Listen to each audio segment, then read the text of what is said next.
Recently, I had a friend reach out and we were having a conversation about archetypes. Something he mentioned is how he's currently seeking real life people who exhibit certain archetypal expressions, specifically the king and the warrior. And I wanted to respond to that rather than just speak to him and offer it here. The thing about archetypes is they are not people.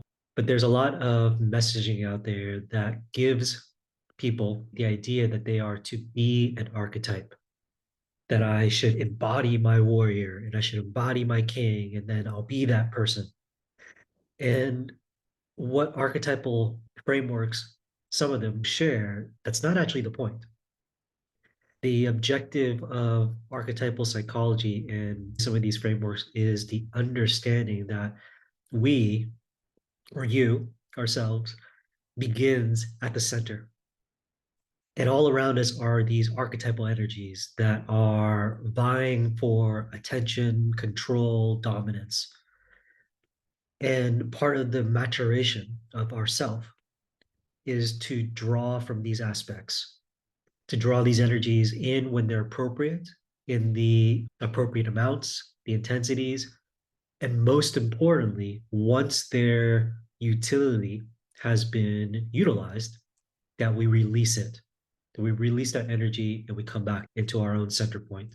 So the center point is ourself. And the archetypal energies are what is all around us. There are a lot of reasons for that. Get into those in other videos. But for now, the important message we're sharing here is that when we're looking into real life, like historical figures, and looking to glean or use them as archetypal orientation, to really be aware that while we can use historical figures as representations, we have to remember that historical figures are people, just like us, flesh and bone. Just as much as we have our limitations, we have our light and our shadow, as it were, so did that historical person.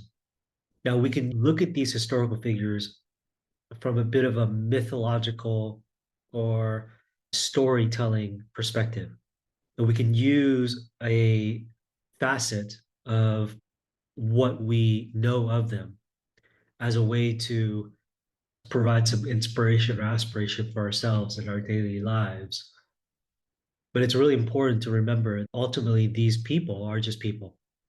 Now, on the other hand, we can look at fictional characters and fictional stories. That's a slightly different experience than looking at a real life person. Lord of the Rings is a very common source of archetypal expressions and illustration, something I use a lot. We can look at the king, very good king, and a very good representation of many masculine and feminine qualities. We can see that the way Tolkien wrote about him was exactly how he wanted to write about him. As much as he does speak to or display some of his weaknesses or shadows, the large majority of how he's represented in those stories is in a certain way. And this is not good or bad. This is just how writing and fiction happens. But we have to be careful. And again, one of the foundational understandings of archetypal psychology is our own self orientation towards these archetypes, as opposed to us being those archetypes. And it's a little bit of a clearer path to understanding these archetypes versus when we're looking at historical figures where there's a lot more nuance. The takeaway here is to remember we are not the archetypes, that we are ourselves, and that if we're looking at historical figures, that we approach them in the same way.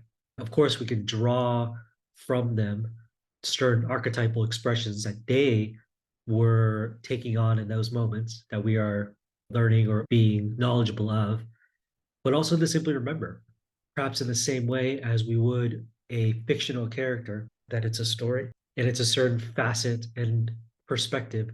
The important thing is to be aware of our own self orientation towards these archetypes and what that means and how that impacts how we walk and step in the world. So hopefully that was helpful. Let me know what you think and stay tuned.